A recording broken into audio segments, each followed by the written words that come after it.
আলহামদুলিল্লাহ আমরা জাবাল রহমত এর উপর চূড়ায় চলে আসছি। আমাদের সামনে যেই স্তম্ভ, যে মেম্বার দেখতে পাচ্ছেন, এটাই সেই স্থান যেখানে আপনার আমাদের পিতা আদম আলাইহিস সালাম এবং বিবি হাওয়া প্রথম পৃথিবীতে মিলিত হয়েছিলেন। এই জায়গায় এখানে অনেকগুলো কাজ কিন্তু নিষেধ করা আছে, ছবিতে মার্কিং করা আছে। এখানে এসে নাম লিখবেন না, পাথরে চুমা দিবেন না, হাত দিয়ে ধরে কোনো কিছু চাবেন না। এগুলো সব কিছু শিরকের আওতায় পড়ে, কোনো শিরক করা যাবে না।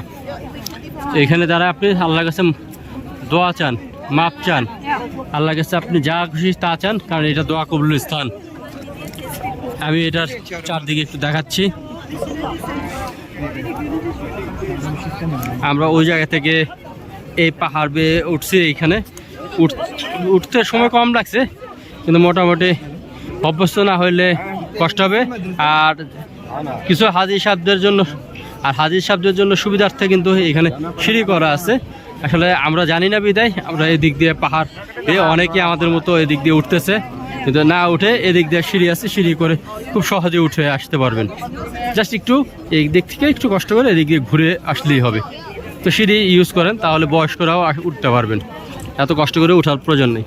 আর এখানে আসার পরে আপনারা শুধু আল্লাহর কাছে দোয়া চাবেন, ক্ষমা চাবেন, নাজাত চাবেন। এটাই হলো সেই স্থান, এইখান থেকে দোয়া কবুল হয়। তো আপনারা আসেন সবাই, আল্লাহর কাছে দোয়া করি, আর যাতে আল্লাহ আপনাদের সবার মনের ন্যাক ইচ্ছা পূরণ করে এবং এখানে আপনাদেরকে আসার তৌফিক দান করে। আমিন।